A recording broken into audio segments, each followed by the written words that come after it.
ओम नमः श्री यतिराजाय विवेकानंद सूरये सच्चित्सुखस्वरूपाय स्वामिने तापहारिणे स्वामिने तापहारिणे। प्रिय मित्रांनो, नमस्कार। स्वामी विवेकानंदांच्या सहवासात ह्या ग्रंथावर आपण चिंतन करत आहोत। आज आपण दुसरा आणि तिसरा अध्याय यामधले काही महत्त्वाचे प्रश्न घेणार आहोत। मागच्या वेळेस आपण बघितलं की स्वामीजी शिष्यांसोबत प्रवास करत होते बग्गीमध्ये, आणि त्या बग्गीमध्येच शरदचंद्र चक्रवर्ती प्रश्न विचारत होते आणि स्वामीजी उत्तरं देत होते। अशा प्रकारे गोपाललाल शील यांच्या उद्यानगृहात स्वामीजी काही दिवस राहणार आहे। त्या तिथे पोचल्यानंतर संध्याकाळच्या वेळेस स्वामीजीने शिष्याला बोलावलं आणि विचारलं, अरे म्हणे, तो कठोपनिषद पाठ केलेला आहे का? शरदचंद्राला विचारता स्वामीजी। तेव्हा शरदचंद्र म्हणतो, मी पाठ तर केलेलं नाही आहे, पण मी वाचलेलं आहे, शंकर भाष्यासहित वाचलेलं आहे, पण मी पाठ नाही केलं। तेव्हा स्वामीजी म्हणतात की अरे ते पाठ करून टाक, म्हणजे खूप सुंदर उपनिषद आहे, अतिशय काव्यमय आहे, आणि त्यामधलं नचिकेत जे कॅरेक्टर आहे ते खूप चांगलं आहे। जे त्या नचिकेतासारखी तुझ्यामध्ये श्रद्धा, विश्वास, निष्ठा ह्या सगळ्या गोष्टी तुझ्यामध्ये येऊ दे, त्याचं त्याग, त्याचं वैराग्य। तेव्हा शरदचंद्र चक्रवर्ती काय म्हणतो, स्वामीजी म्हणतात ते तुम्ही ठीक आहे, पण तुम्ही कृपा करा ना, तुम्ही कृपा केली तर त्या गोष्टी मला आपोआपच मिळतील। तेव्हा स्वामीजी म्हणतात की बघ, कृपेचा वारा सदैव वाहतच आहे।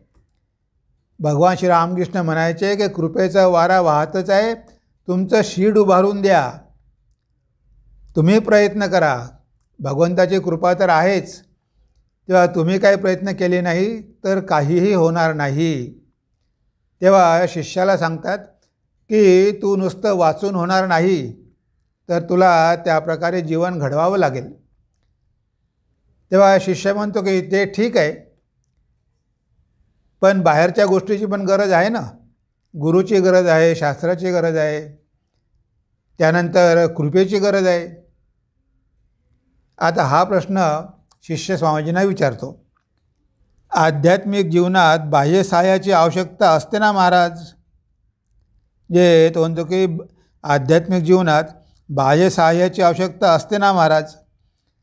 म्हणजे तुम्ही म्हणता की या कृपेची वगैरे काही गरज नाही, पण बाहेरच्या साधनांची गरज असते। तुम्हाला कपडे बदलावे लागतात, तुम्हाला ड्रेस बदलावा लागतो, भगवा कपडा घ्यावा लागतो, होम करावा लागतो, यज्ञ करावा लागतो, ह्या सगळ्या तर बाहेरच्या गोष्टी आहे, याची तर गरज असतेच ना महाराज। गुरु पाहिजे, कृपा पाहिजे। तेव्हा स्वामीजी काय म्हणतात बघा, स्वामीजी म्हणतात ती तर असतेच, पण अस्सल गोष्ट काय ती माहीत आहे? मुळात आतच जर काही सार नसेल तर बाहेरून मिळणाऱ्या शेकडो सहाय्यांचाही काही उपयोग होणार नाही। असे असले तरी प्रत्येकाचा आत्मानुभूतीचा काल येतोच, कारण मुळात सगळेच ब्रह्मस्वरूप आहेत। उच्च नीच अशा प्रकारचा भेद करावयाचा तो केवळ या ब्रह्माच्या कमी अधिक प्रकाशामुळे। योग्य समयी सर्वांतच ते पूर्ण प्रकाशित व अभिव्यक्त होणार।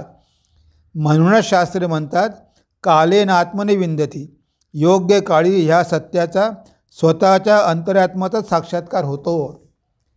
तेव्हा इथे स्वामीजी म्हणतात की बाहेरच्या गोष्टीची गरज तर आहेच, त्या तर पाहिजेच, कारण त्यामुळे आपल्याला सतत आठवण होते। जेव्हा आपण गुरुकडून मंत्र घेतो तेव्हा आपल्याला आठवण होते की अरे गुरुने आपल्याला सांगितलेलं आहे साधना करायची, ती जपाची माळ बघितली की आपल्याला जप करायची इच्छा होते। जे बाहेरच्या गोष्टींची मदत होतेच, गेरवा कपडा वापरला, संन्याशी झालं तर वाटतं की आपण संन्याशी झालो कशासाठी? हे कपडे आपल्याला आठवण करून देते. पण स्वामीजी म्हणतात की खरं काय आहे सांगू का, आतमध्ये काहीतरी पाहिजे.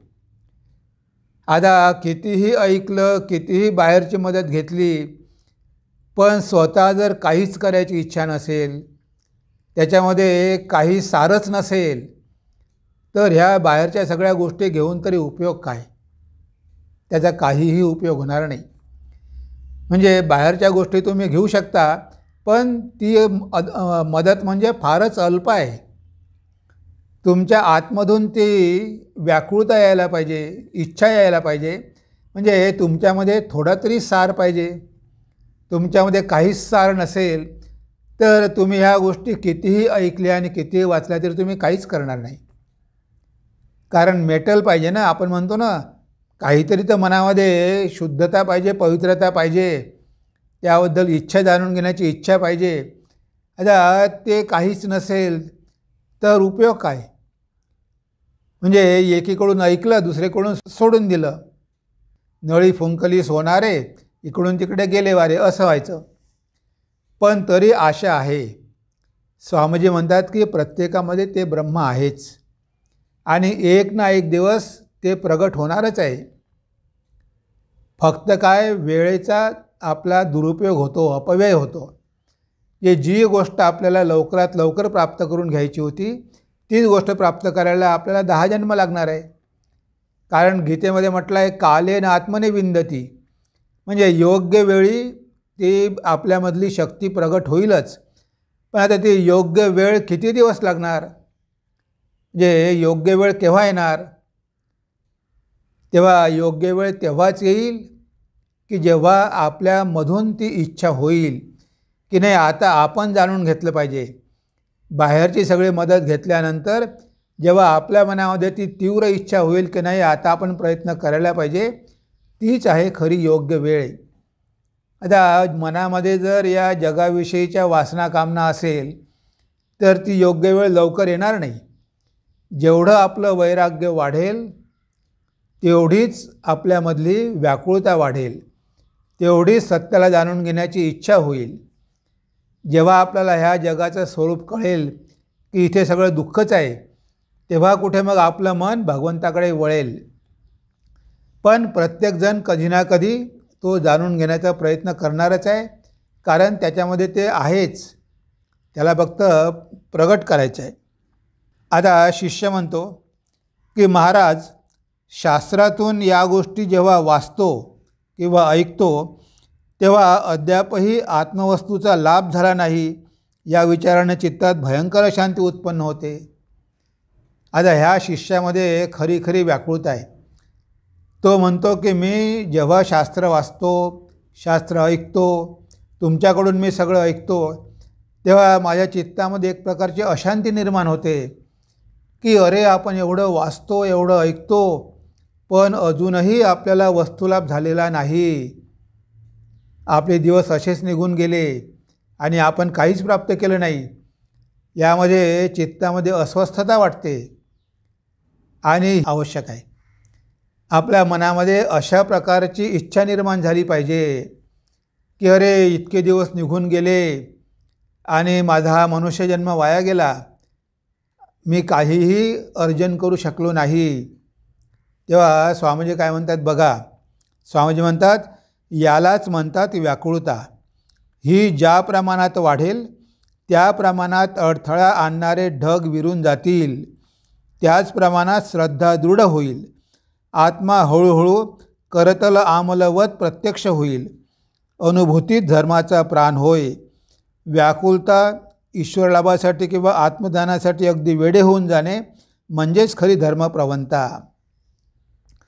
म्हणजे इथे स्वामीजींनी अगदी स्पष्ट करून सांगितलेलं आहे की यालाच म्हणतात व्याकुळता.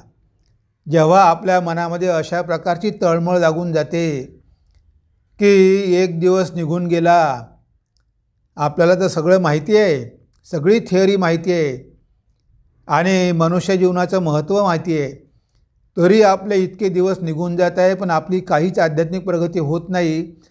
अशा प्रकारची तीव्र इच्छा मनामध्ये निर्माण होणं, त्याला म्हटलं आहे मुमुक्षा. मुक्तीची इच्छा निर्माण होणं खूप आवश्यक आहे. आणि स्वामीजी म्हणतात की त्यालाच खरी धर्मप्रवंता म्हणता येईल, त्यालाच खरा धार्मिक व्यक्ती म्हणता येईल. कारण बाकी तर आपण जप ध्यान साधन भजन करतच राहतो. जपतप केवल भक्ती साधन, व्याकुलतासे ईश्वर दर्शन. हे जप तप वगैरे आहे ना, हे कशासाठी आहे? भक्तीचा लाभ करण्यासाठी, भगवंताच्या चरणी भक्ती लाभण्यासाठी आहे. पण भगवंताचं दर्शन पाहिजे असेल तर ह्या गोष्टी पुरेशा नाही. व्याकुलतासे ईश्वर दर्शन. आपण जर भगवान श्री रामकृष्णांचं जीवन बघितलं, त्यांनी दाखवून दिलं की कशा प्रकारची व्याकुळता असेल तर आपल्याला भगवंताचं दर्शन होऊ शकतं. ते म्हणायचे की आई एक दिवस निघून गेला, अजूनही दर्शन झालं नाही, आणि ते तलवार घेऊन आपला गळा कापायला निघाले. म्हणजे त्यांना जगणंसुद्धा असह्य झालं की कशाला जगायचं, उपयोग काय जगून. जर आईचं दर्शन झालं नाही तर जगण्यात अर्थ काय आहे. आणि जेव्हा ते स्वतःचा प्राण द्यायला निघाले तेव्हा त्यांना जगदंबेनी दर्शन दिलं. म्हणजे अशा प्रकारे मनामध्ये व्याकुळता निर्माण व्हायला पाहिजे. ही व्याकुळता निर्माण झाली की स्वामीजी म्हणतात की मार्गातले सगळे अडथळे आपोआप दूर होतात. यंत्रवत आपण कितीही करत राहिलो आयुष्यभर तरी काही होत नाही. भगवंतासाठी व्याकुळ होऊन रडलं पाहिजे. मला अजूनही सत्याचं ज्ञान झालं नाही यासाठी वाईट वाटलं पाहिजे. आणि अशी व्याकुळता निर्माण झाली की ढग जे आहे, जे या ढगाने आपलं खरं स्वरूप झाकून ठेवलेलं आहे. आपण तर आकाश स्वरूप आत्मा आहो, पण हे ढग आल्यामुळे त्या सूर्याचा प्रकाश पडत नाही. सूर्यासमान आत्मा आपल्या आतमध्येच आहे, पण या वासनारूपी ढगांनी तो झाकून टाकलेला आहे. अशी व्याकुळता निर्माण झाली की मनातले सगळे विकार सगळे भस्मसात होऊन जातात. त्या माणसाला भगवंताचं वेडच लागतं, तो भगवंताशिवाय राहूच शकत नाही. आणि असं भगवंतासाठी वेड लागणं हेच तर महत्त्वाचं आहे. भगवान श्री रामकृष्ण जीवनामध्ये व्याकुळता बघतो आपण, सर्वधर्म समन्वय बघतो, त्यानंतर त्यांचा त्याग आणि त्यांची सेवा, शिवभावे जीवसेवा, हे 4 उपदेश त्यांच्या जीवनामधले खूप महत्त्वाचे आहे. 4 मुख्य पिलरच आहे की भगवान लाभासाठी व्याकुळता पाहिजे, भगवान लाभासाठी त्याग पाहिजे, वैराग्य पाहिजे. दुसरं, सगळे धर्म समान आहे हे आपण मानून घेतलं पाहिजे, कोणाचे द्वेष करता कामा नये. हे जर आपल्यामध्ये असेल तर, आणि सगळ्यांची सेवा केली पाहिजे, कारण तोच भगवंत सगळ्यामध्ये आहे. हे 4 सूत्र ठाकूरांनी आपल्याला दिलेले आहे. त्यामधलं पहिलं सूत्र काय आहे? व्याकुळता. आणि स्वामीजी म्हणतात की ही व्याकुळता आली की मार्ग आपला आपोआप मोकळा होतो, सगळे अडथळे दूर होऊन जातात, मग काहीही प्रॉब्लेम राहत नाही. ईश्वर लाभासाठी किंवा आत्मज्ञानासाठी अगदी वेडे होऊन जाणे म्हणजेच तर खरी धर्मप्रवंता. म्हणजे तुम्हाला जर ईश्वर पाहिजे असेल तरी व्याकुळता यायला पाहिजे. मग ते काय म्हणतात? ते ब्रह्म कसं आहे, आत्मा कसं आहे? करतल आमलकवत. म्हणजे तुमच्या हातावर जसं काही आवळा ठेवलेला आहे असं म्हणजे आत्मा हळूहळू करतल आमलकवत प्रत्यक्ष होईल आणि अनुभूतीच धर्माचा प्राण होय. कितीही पुस्तकं वाचली, कितीही अध्ययन केलं, कितीही ऐकलं, कितीही गुरुची मदत घेतली तर तरी धर्माचा प्राण काय आहे? अनुभूती. जोपर्यंत आपल्याला त्या आत्म्याचं दर्शन होत नाही, त्या आत्म्याचा अनुभव होत नाही, तोपर्यंत साधना करत राहायला पाहिजे. पण तोपर्यंत खऱ्या अर्थानं आपलं जीवन सार्थक झालं नाही. आपले प्रयत्न सुरू आहे, पण धर्माचा प्राण काय आहे? अनुभूती. Religion is realization. समज म्हणायचे धर्म म्हणजेच आत्मसाक्षात्कार. हे फक्त भारतामध्ये सांगितलेलं आहे की तुम्हाला आयुष्यभर काही बाकी सगळं करत राहावं लागणार नाही. तुमच्या धर्माचा गाभा काही सेवा आणि बाकीच्या गोष्टी नाही आहे. धर्माचा गाभा आहे आत्मसाक्षात्कार करून घेणं. मी ते सत्य जाणलेलं आहे असं म्हणणारे भारतामध्येच आहे. ते सगळे ऋषी भारतामधूनच आलेले आहेत. योगी, ऋषी, भक्त की मी भगवंताला बघितलं आहे, आता कोठे धावे मन तुझे चरण देखलिया. तुझे चरण मी बघितले आहे भगवंता, आता मन कुठे धावणार आहे. म्हणजे ही अनुभूती आहे धर्माचा पाया. आणि त्यासाठी काय पाहिजे, व्याकुळता पाहिजे. पण तुकाराम महाराज म्हणतात बघा, बहुजन्म केला लाग तो हा भाग लाधलो. जीव देईन बळी करीन होळी संसाराची. गेले मग नये हाता पुढची चिंता वाटत असे. तुका म्हणे तातड करू पाय धरू बळकट. इथे तुकाराम महाराज काय म्हणतात बघा, जीव देईन बळी करीन होळी संसाराची. म्हणजे अशा प्रकारची व्याकुळता पाहिजे की ईश्वर लाभासाठी मी माझा बळी देईल आणि माझ्या संसाराची होळी करेल. कारण हा जन्म गेला, हातून जर निसटून गेला तर किती मोठा अनर्थ आहे. गेले मग नये हाता, जे हातून गेले ते काही पुन्हा लाभत नाही. पुढची चिंता वाटत असे. म्हणजे हा मनुष्यजन्म गेल्यावर पुढे आपल्याला कोणता जन्म मिळेल, कसला जन्म मिळेल याची चिंता वाटते मला. म्हणजे याच जन्मामध्ये मी माझा बळी देऊन संसाराची होळी करून भगवंताला प्राप्त करून घेईल. अशा प्रकारची व्याकुळता इव्हन तुकाराम महाराजांमध्ये पण आपल्याला दिसते. म्हणजे ही जर अशी व्याकुळता असेल तर आपल्याला ईश्वरलाभ झाल्याशिवाय राहणार नाही. त्यानंतर काही पंडित आले. आता ते शास्त्रामध्ये पारंगत होते, उत्तरमीमांसा आणि पूर्वमीमांसा. ते पूर्वमीमांसामध्ये पंडित होते आणि त्यांना स्वामीजींची परीक्षा घ्यायची होती, स्वामीजींना प्रश्न विचारायचे होते. ते पंडित आले.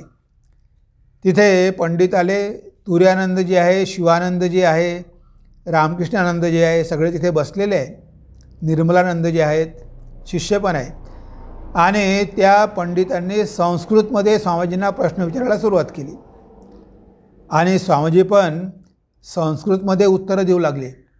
दैवी शक्ती त्यांच्यामध्ये जागृत झाली. त्यांच्या जिभेवर सरस्वती आली आणि स्वामीजींनी त्या पंडितांसोबत तर्क सुरू केले. आणि तर्क सुरू करता करता ते पंडित लोक खूप त्यांचे मुद्दे काटून टाकायचे, स्वामीजी त्यांचे मुद्दे काटायचे. अशा वेळेस स्वामी रामकृष्णाजी तिथे होते. ते बाजूच्या वरांड्यात गेले आणि जप करायला लागले. खूप जप करत होते. शरदचंद्र चक्रवर्तीने त्यांना विचारलं की म्हणे तुम्ही जप कशाला करत होते. म्हणे मी जप यासाठी करत होतो की स्वामीजींना ह्या वादामध्ये यश मिळालं पाहिजे. त्या पंडितांकडून स्वामीजींची हार होऊ नये म्हणून मी ठाकूरांना प्रार्थना करत होतो की स्वामीजींचा विजय होऊ दे. आणि खरोखरच त्या पंडितांना स्वामीजींचं मत स्वीकारावं लागलं. त्यांना स्वतःची हार मानावी लागली. म्हणजे बघा स्वामीजींची बुद्धी किती तल्लख होती. त्या सगळ्या पंडितांना स्वामीजींनी चूप केलं आणि मग ते सगळे पंडित निघून गेले. स्वामीजी तर्क झाल्यानंतर ते पंडित निघून गेले. मग स्वामीजी म्हणतात, कारण त्या लोकांनी स्वामीजी जेव्हा त्यांना उत्तर देत होते तेव्हा त्या लोकांनी पंडितांनी स्वामीजींनी अस्तीऐवजी स्वस्ती म्हटलं. थोडीशी ग्रामरमध्ये चूक झाली असेल. ते पंडित लोक हसायला लागले. तेव्हा स्वामीजी म्हणाले की मी पंडितांचा दास आहे, त्यांनी माझा अपराध पदरी टाकावा. आणि हे स्वामीजींची एवढी विनय आणि नम्रता बघून ते पंडित पण थक्क झाले. आणि मला 5-6 वर्ष झाले संस्कृतमध्ये बोलायची सवय नाही, माझी चूक झाली, मला माफ असावी. मग स्वामीजी म्हणतात की बघ, इतर देशामध्ये ते भाषेकडे जास्त लक्ष देत नाही, ते विचार घेतात, आयडिया घेतात. आणि हे आपल्या इकडे बघा पंडित, ते नुसतं शब्दाकडेच लक्ष असतं त्यांचं. कुठे संस्कृत भाषेमध्ये चूक झाली तेच बघतात, पण त्यामागचे एवढे प्रगल्भ विचार ते बघत नाही. आणि मग स्वामीजी म्हणाले की सभ्यता म्हणजे काय. म्हणजे आपण जे म्हणतो सभ्यता, तेव्हा सभ्यता म्हणजे काय हा प्रश्न स्वामीजीने स्वतः निर्माण केला. आणि आता स्वामीजी त्याला उत्तर देतात. स्वामीजी म्हणतात, एखादा समाज वा एखादे राष्ट्र आध्यात्मिकतेत जेवढे प्रगत तेवढा तो समाज व ते राष्ट्र सभ्य होय. नाना प्रकारच्या यंत्रांची वा कारखान्यांची वाढ करून ऐहिक सुखसमृद्धी प्राप्त करून घेतली, एवढ्यानेच एखादे राष्ट्र सभ्य झाले असे म्हणता येणार नाही. सध्याच्या पाश्चात्य सभ्यतेमुळे गरजा आणि हाहाकार यांची दिवसांदिवस वाढ झालेली दिसते. परंतु प्राचीन भारतीय सभ्यता सर्वसाधारण लोकांना आध्यात्मिक उन्नतीचा मार्ग दाखवून लोकांतील ऐहिक गरजा समूळ नष्ट जरी नाही तरी बऱ्याच कमी करू शकत होती. ही गोष्ट निस्संदेह होय. वर्तमानकाली ह्या दोन्ही सभ्यतांची हातमिळवणी करण्यासाठीच भगवान श्रीरामकृष्णांनी जन्म घेतला आहे. आता लोकांना एकीकडे जसे कर्मप्रवण व्हावे लागेल तसेच दुसरीकडे त्यांना गाढ अध्यात्मज्ञान प्राप्त करून घ्यावे लागेल. म्हणजे इथे स्वामीजींनी म्हटलं आहे की सभ्यता म्हणजे काय? सभ्यता म्हणजे जो देश आध्यात्मिक आहे, ज्या देशामध्ये जास्तीत जास्त आध्यात्मिकता आहे, तोच देश सभ्य होय. जरी आपल्याला ह्या लोकांनी रानटी म्हटलं असेल, कारण भौतिक दृष्टीनं आपली प्रगती झालेली नव्हती, कारण त्या गोष्टींकडे आपण लक्षच दिलं नाही. आपल्या ऋषींनी ह्या भौतिक जगाकडे लक्षच दिलं नाही, कारण त्यांना वाटलं की हे तर नश्वर आहे, हे तर भासमान आहे, याच्यासाठी कशाला आपली एनर्जी वाया घालवायची. त्यांनी ह्या गोष्टींकडे दुर्लक्ष केलं आणि त्यामुळे त्यांना वाटलं इतर देशांना की भारत असभ्य आहे, भारत रानटी आहे, भारताची आर्थिक भरभराट झालीच नाही आहे. अरे बाबा, आम्ही त्याकडे लक्षच दिलं नाही. आमचं सगळं लक्ष होतं अध्यात्माकडे. आम्ही अध्यात्म तत्त्व जाणून घेतली. तेव्हा स्वामीजी म्हणाले की नुसती भौतिक आणि आर्थिक भरभराट होणं म्हणजे काही खरी सभ्यता नाही आहे. ज्या देशामध्ये जेवढी आध्यात्मिकता जास्त राहील तेवढा तो देश सभ्य. ही आहे सभ्यतेची व्याख्या. आणि स्वामीजी म्हणाले की बाहेर देश विदेशामध्ये काय करतात? मोठमोठे यंत्र आणि कारखाने निर्माण करतात आणि ते निर्माण करून काय उत्पादन करतात. त्यामुळे होतं काय? लोकांच्या वासनेमध्ये वृद्धी होते. त्याला भोगाच्या त्यांना नवनवीन वस्तू मिळतात आणि त्यामुळे ते अधिकच भोगवादी बनतात. अध्यात्माकडे त्यांचं लक्ष जातच नाही. ह्या भारतीय सभ्यतेमध्येच, ह्या भारतीय संस्कृतीमध्येच आपण बघतो की पूर्वीपासूनच वासना आणि भोग कसे कमी करता येईल, इंद्रियावर कसा निग्रह करता येईल की ज्यामुळे आपण आध्यात्मिक होऊ शकू, यावर भर दिला गेला. त्यामुळे जरी सगळ्या वासना किंवा कामना जरी नष्ट झाल्या नाही तर बऱ्याच प्रमाणात आपण आपल्या कामनांवर नियंत्रण ठेवू शकलो. ही आहे भारतीय आध्यात्मिक संस्कृतीची देण. आपण कधीही भोगवादी होऊ शकत नाही. आपण कितीही प्रयत्न केला, कितीही त्यांचं इमिटेशन केलं तरी भारत कधीच भोगवादी होऊ शकत नाही. कारण त्याला माहिती आहे की हे इथे आपण जे काही करतो आहे ते सगळंच्या सगळं काय आहे, नष्ट होणार आहे, क्षणभंगूर आहे, 2 दिवसाचं आहे. त्याला त्या सत्याची ओढ लागलेलीच असते. त्याच्या रक्तामध्येच तो अध्यात्म आहे. तो कितीही भोगवादी होण्याचा प्रयत्न करेल पण शेवटी त्याला एक दिवस कळून चुकेल की आपण मार्ग चुकलेलो आहोत. आपण नुसतं पाश्चात्य संस्कृतीचं अनुसरण करत आहोत आणि त्यामुळे आपण आपला विनाश करत आहोत. आपला अध्यात्म आपण विसरून जात आहोत. आणि म्हणून स्वामीजी म्हणाले की भगवान श्री रामकृष्ण आले. ते कशासाठी आले? पूर्व आणि पश्चिमला जोडण्यासाठी, अध्यात्म आणि भौतिकवाद यांची सांगड घालण्यासाठी. कारण एका ठिकाणी स्वामीजी म्हणतात, we want western science coupled with Vedanta, brahmacharya as guiding motto and faith in one self. म्हणजे हे शिक्षण आपल्याला पाहिजे. वी वॉन्ट वेस्टर्न सायन्स, आम्हाला पाश्चात्य विज्ञान पाहिजे, पण कपल्ड विथ वेदांत, त्यासोबत वेदांत पण पाहिजे. आणि ब्रह्मचर्य ॲज गायडिंग मोटो, आणि ब्रह्मचर्याचं पालन केलं पाहिजे आणि आमच्यामध्ये आत्मविश्वास जागला पाहिजे. असं शिक्षण आम्हाला मिळालं पाहिजे. त्यामुळे भारत कधीही भोगवादी किंवा अमेरिकन आणि युरोपियन होऊ शकत नाही. तो कितीही प्रयत्न करो पण शेवटी एक दिवस त्याला कळून चुकेल की हे धावणं म्हणजे व्यर्थ आहे. हे जे पाश्चात्य लोक धावत आहे भोगांच्या मागे, आज शेवटी अशांती भोगत आहे. त्यांना सुख नाही आणि शांती नाही. तर त्यांना पण त्याचा कंटाळा आलेला आहे. They also frustrated. त्यांना आतासुद्धा भारताचा अध्यात्म पाहिजे आहे. कारण शेवटी भोगून भोगून तुम्ही किती भोगणार. एक दिवस भोगून भोगून तुम्हाला कंटाळा येईलच. मग तुमचं लक्ष अध्यात्माकडे जाईल. म्हणून आता पाश्चात्य देश अध्यात्माकडे येत आहे, योगाकडे येत आहे, ध्यानाकडे येत आहे.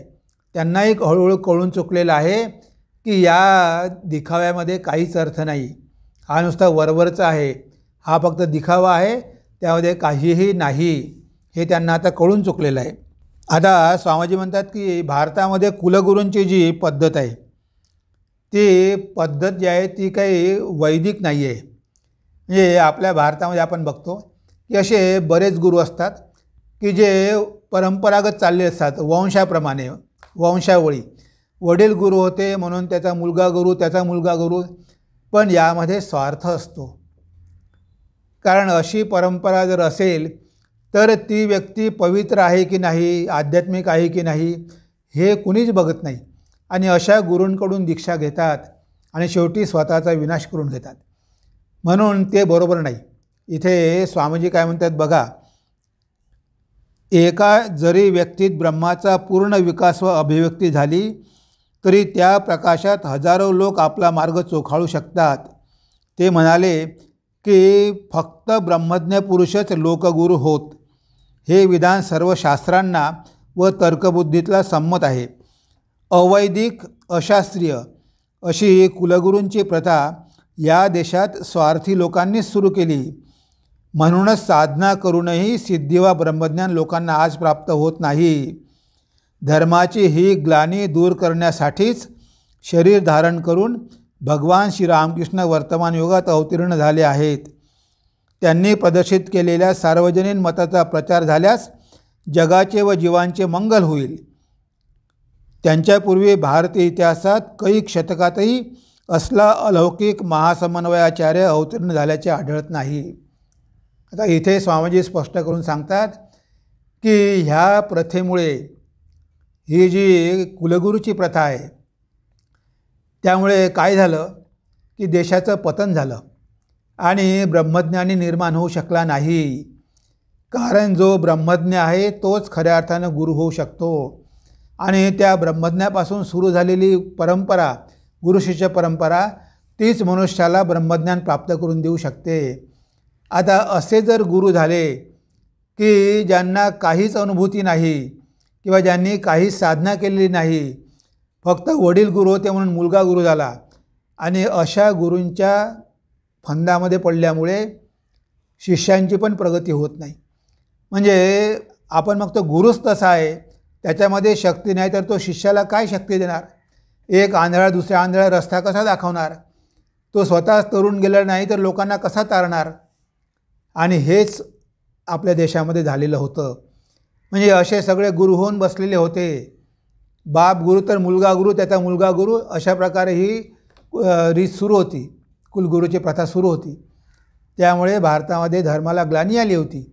आणि म्हणून स्वामीजी म्हणतात की त्यासाठीच भगवंतांनी अवतार घेतलेला आहे. भगवान श्रीरामकृष्ण काय आहे, जगद्गुरू आहे, युगाचार्य आहे, युगावतार आहे. आणि त्यांच्यासारखा महासमन्वयाचार्य आत्तापर्यंत या जगात आलेला नाही. आणि ही प्रथा दूर करण्यासाठी आणि खरे खरे ब्रह्मज्ञानी तयार करण्यासाठीच भगवान श्रीरामकृष्णांनी अवतार घेतला आहे. श्रीरामकृष्णांबद्दल स्वामीजी बोलत आहे, त्यांचं महात्म्य सांगत आहे की कशाप्रकारे श्रीरामकृष्ण म्हणजे भगवान यावेळेस जगाचे गुरु होऊन आलेले आहे. ही कुलगुरू प्रथा नष्ट करण्यासाठी आणि ब्रह्मज्ञानी निर्माण करण्यासाठी. तर जेव्हा स्वामीजी ठाकूरांवरती बोलत आहे, सगळे शिष्य बसले आहे, भक्त बसलेले आहे, तेव्हा एक गुरुभाई स्वामीजींना विचारतो, त्यांचाच गुरुभाई. तिथे योगानंदजी होते, रामकृष्णांजी होते, सगळे होते. तेव्हा तो स्वामीजींना विचारतो प्रश्न.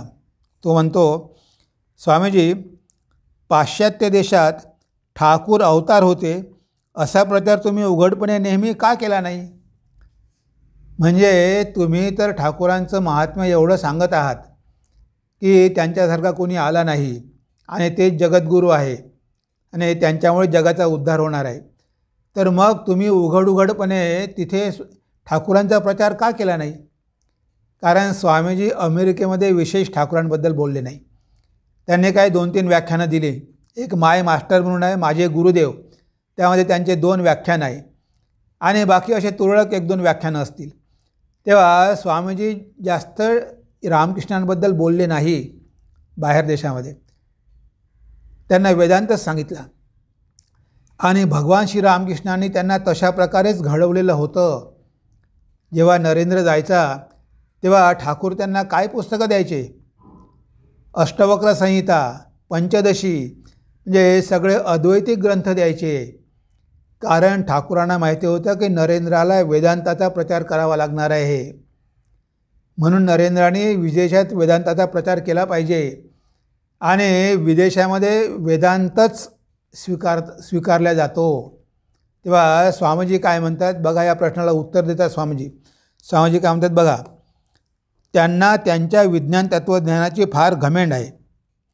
म्हणून अगोदर त्यांची ज्ञानाची ही घमेंड युक्तिवाद करून, विज्ञानाचा आश्रय घेऊन आणि तत्त्वज्ञानाचा अवलंब करून नष्ट केल्याखेरीज कुणालाही तेथे काहीही करता याव्याचे नाही.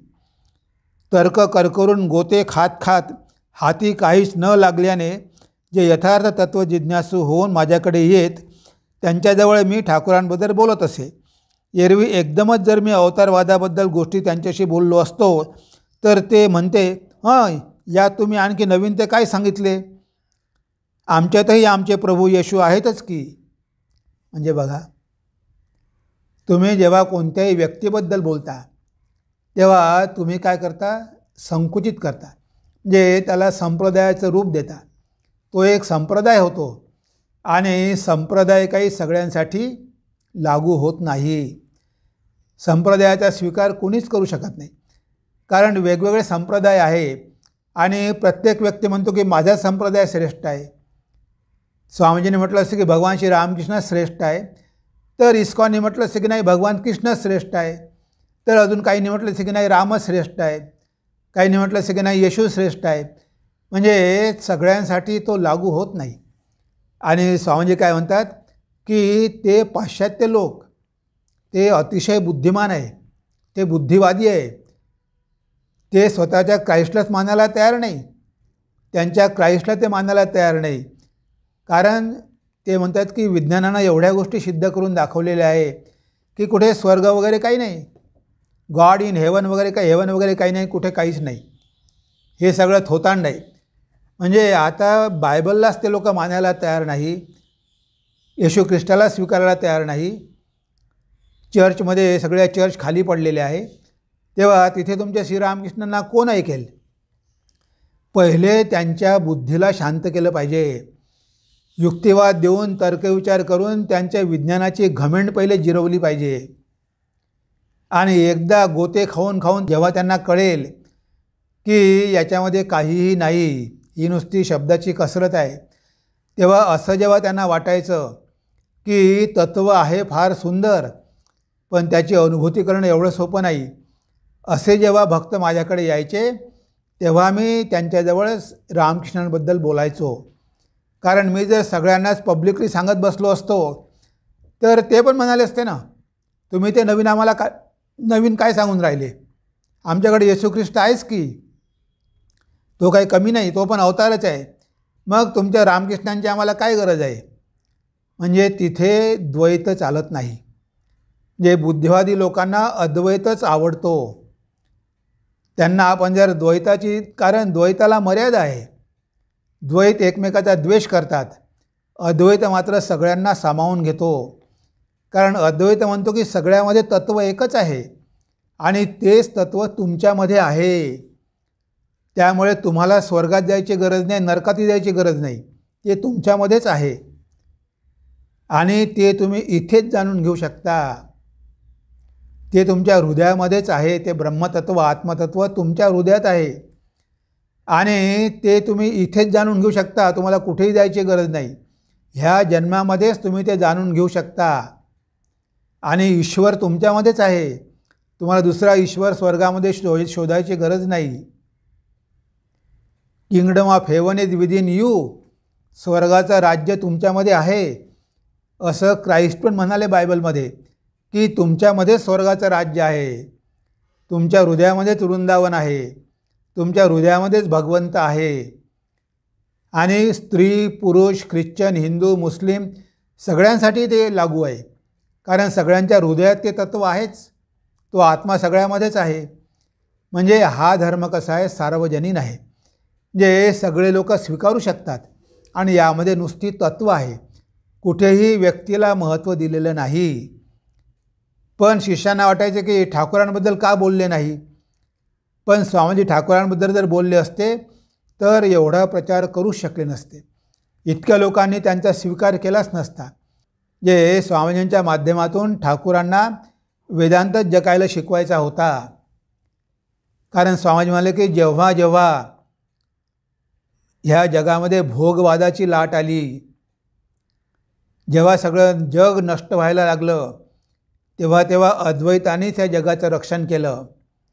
पहिल्यांदा भगवान बुद्ध आले, त्यांनी जगाचं रक्षण केलं. त्यानंतर शंकराचार्य आले, त्यांनी अद्वैत दिलं आणि जगाचं दुसऱ्यांदा रक्षण केलं.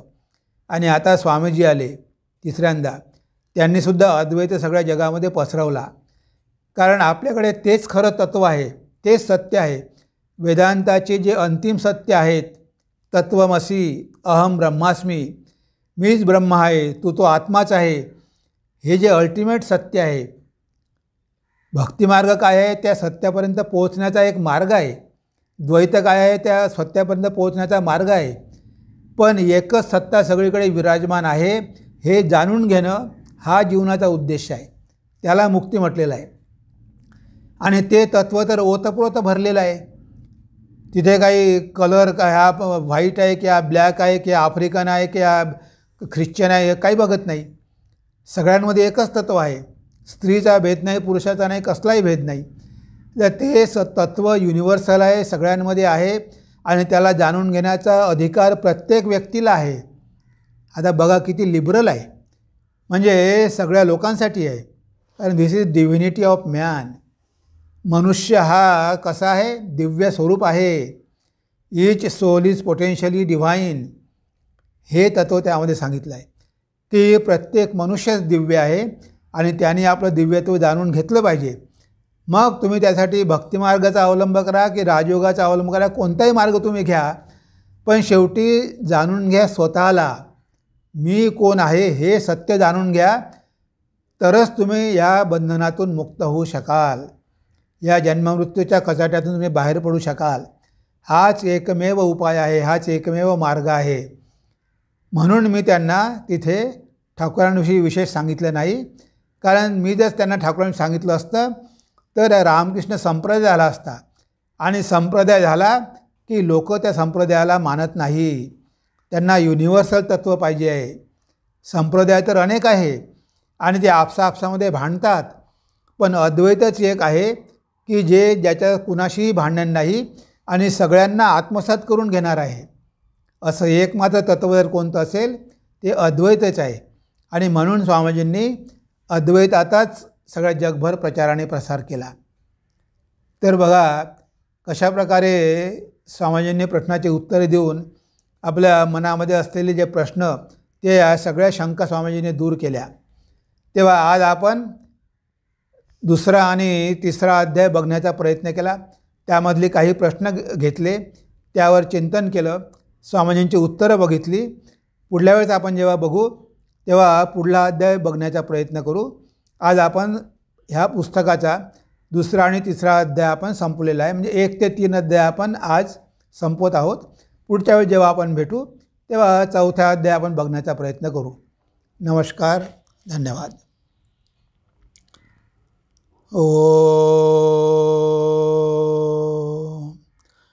सर्वे भवन्तु सुखिनः, सर्वे सन्तु निरामया, सर्वे भद्राणि पश्यन्तु, मा कश्चित् दुःखभाग् भवेत्.